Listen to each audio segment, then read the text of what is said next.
आज की कहानी का नाम है विवाह। मेरी बेटी की उम्र 30 साल हो गई थी, लेकिन अभी तक उसके लिए कोई लड़का नहीं मिल रहा था। जिस भी घर में बात होती वे सब सुंदर लड़की की मांग करते। वैसे मेरी बच्ची बदसूरत नहीं थी, ये तो लोगों का देखने का सिर्फ एक नजरिया है। लेकिन एक दिन मेरी बेटी के लिए मेरी पड़ोस की अम्मा एक रिश्ता लेकर आई और कहा, विमला, मुझे तो ये रिश्ता ठीक लगता है तेरी बेटी के लिए। मैंने बोला, किसका रिश्ता है अम्मा, जरा कुछ बताइए लड़के के बारे में। अम्मा बोली, बेटा लड़का कमाता तो अच्छा है, बस उम्र थोड़ी ज्यादा है। मैंने कहा, उम्र तो इसकी भी अम्मा कम कहाँ है, इतनी उम्र तक तो न जाने कितनी लड़की की शादी हो जाती। ये जब मेरे पेट में थी मेरी उम्र सिर्फ 19 साल की थी और आज देखिए 30 वर्ष भी होकर इसको लड़का नहीं मिल रहा और इतना मुश्किल हो गया है इसकी शादी करना। आप उस लड़के के बारे में तो बताओ, कितनी उम्र है उसकी। अम्मा ने हकलाते हुए कहा, बेटा उसकी उम्र वो 55 है और उसकी एक जवान बेटी भी है। उसने अपनी बेटी की शादी अभी कुछ महीने पहले ही की है। घर में अकेला है और बीवी की जरूरत महसूस करता है, इसलिए अब शादी करना चाहता है। वैसे तो बहुत रईस है, लेकिन खाना घर का ही बना खाना चाहता है, इसीलिए उसे अपने लिए एक लड़की की तलाश है जो इसकी देख देख कर सके और घर का खाना बनाकर खिला सके। मैं बोली, अम्मा लेकिन 55 तो बहुत ज्यादा है, अगर मैं इनसे कहूंगी तो पता नहीं ये क्या कहेंगे। अम्मा बोली, बेटा लड़का पैसे वाला है, किसी चीज की कोई कमी नहीं। अगर तू माने तो उसके मरने के बाद सारी जायदाद तेरी बेटी की ही होगी, राज करेगी उसके बाद।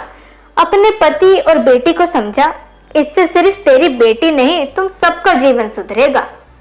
अम्मा की बात मेरे दिमाग में ऐसी चढ़ी कि मैंने बिना अपनी बेटी और पति को बताए रिश्ता पक्का कर दिया। अब होना क्या था, घर में शादी से पहले काफी कलेश था। मेरी बेटी तो कुछ नहीं बोली, क्योंकि इतने सालों से वह जिस तरीके के ताने सुन रही थी वह कैसे भी करके शादी करना चाहती थी ताकि लोग उसे सुनाना बंद कर दे। लेकिन मेरे पति वे मुझसे काफी लड़े। उन्हें ऐसे तैसे समझाकर मैंने बात को वहीं खत्म किया और 2 महीने के अंदर अंदर उसी आदमी से मैंने अपनी बेटी की शादी कर दी।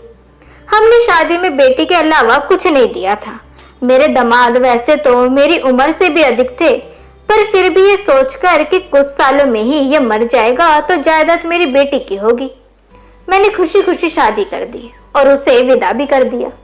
उनकी शादी को 4 महीने हो चुके थे। मैं छत पर कपड़े सुखा रही थी कि फोन आया। मैं तुरंत नीचे गई, फोन उठाया तो पता चला मेरी बेटी ने छत से कूदकर अपनी जान दे दी है। ये सुनते ही मेरे पैरों तले जमीन निकल गई।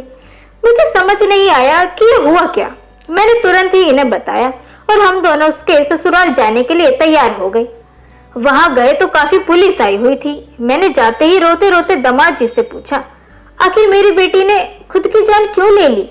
वह बोला, परसों तुम्हारी बेटी बेहोश हो गई। रसोई में जब डॉक्टर को बुलाया तो पता चला वह पेट से है, लेकिन सच बात तो ये है कि अपनी उम्र की वजह से मैं बाप नहीं बन सकता।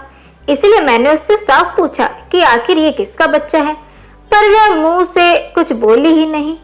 मैंने उसे 3 घंटे का समय दिया था कि अगर मुझे सच नहीं पता चला तो ये बात तुम्हारी माँ तक पहुंचा दूंगा। बस फिर क्या होना था। आज सुबह करीब 8 बजे वो छत पर आई और यहाँ से कूद गई। अब न जाने क्या रास्ता क्या नहीं, ये तो वो ही जाने। और अब ये राज भी उसके साथ ही चले गया। ये सब सुनकर किसी अंजाम तक तो मैं नहीं पहुंच पाई, पर हाँ, अपने फैसले पर मुझे पछतावा जरूर हुआ। अपनी बेटी का अंतिम संस्कार करने के बाद जब मैं घर पहुंची तो मेरे पति ने मुझे काफी सुनाया कि ये सब मेरी ही गलती है, लेकिन मेरी बेटी किसके बच्चे की माँ थी ये पता ही नहीं चल पाया। 15 दिन बाद वही अम्मा मेरे घर दोबारा आई। उन्होंने बताया कि तेरे दामाद ने तो तीसरी शादी कर ली है, उससे तो कोई फर्क ही नहीं पड़ा। ये सुनकर मुझे दुख हुआ। पैसों के लालच में मैंने अपनी बच्ची को खुद से अलग कर दिया और एक ऐसे आदमी के साथ जोड़ दिया जिसे उसकी मौत से 2 दिन का भी फर्क नहीं पड़ा।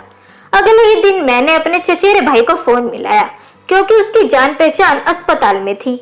मेरी बेटी के पोस्टमार्टम में आखिर आया क्या ये जानने के लिए मैंने उसकी मदद ली।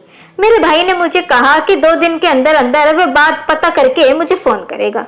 मेरे चचेरे भाई ने मुझे लगभग 1 हफ्ते के बाद फोन किया और कहा, दीदी मैं तुम्हारे घर ही आ रहा हूँ, फोन पर बात करना ठीक नहीं है। मैं थोड़ी बेचैन सी हो गई कि न जाने क्या ही बताएगा। वह आया तो मैंने चाय और नाश्ता उसको दिया, फिर पूछा कि क्या पता चला है बताए। मेरे चचेरे भाई ने मुझे बताया, मेरी बेटी पेट से नहीं थी, मेरा दामाद झूठ बोल रहा था। ये सुनकर मेरे कान खड़े हो गए और समझ नहीं आया कि आखिर फिर मेरी बेटी छत से कूदी क्यों। मेरे चचेरे भाई ने कहा कि तुम्हारे दामाद से ही जाकर पूछना पड़ेगा और अगर जरूरत पड़ी तो पुलिस को भी बुला लेंगे।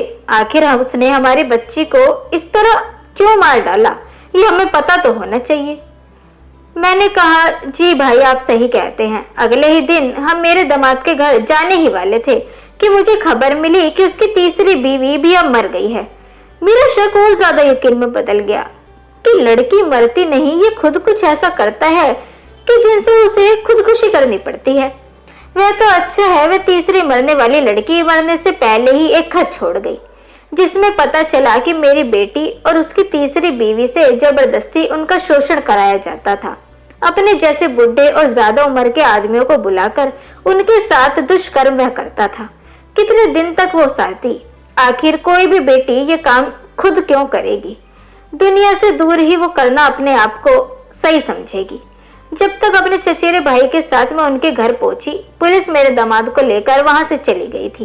ये खबर पूरे गांव में फैल गई कि किस तरह वह पत्नी के नाम पर दुष्कर्म करता था। उसके बाकी साथियों को भी पकड़ लिया गया जो इन सब में शामिल थे और आखिरकार मेरे कलेजे को भी ठंडक पड़ी। तो दोस्तों, कैसी लगी आपको आज की कहानी विवाह, ये हमें कमेंट सेक्शन के थ्रू जरूर बताएं। वीडियो अगर आपको पसंद आई हो तो इसे लाइक जरूर करें, साथ ही हमारे चैनल को सब्सक्राइब करना ना भूलें। वीडियो अगर पसंद आए तो इसे अपने दोस्तों के बीच शेयर भी करें और चैनल को इसी तरह देखते रहें। मिलते हैं आपसे अगली वीडियो में, तब तक के लिए गुड बाय।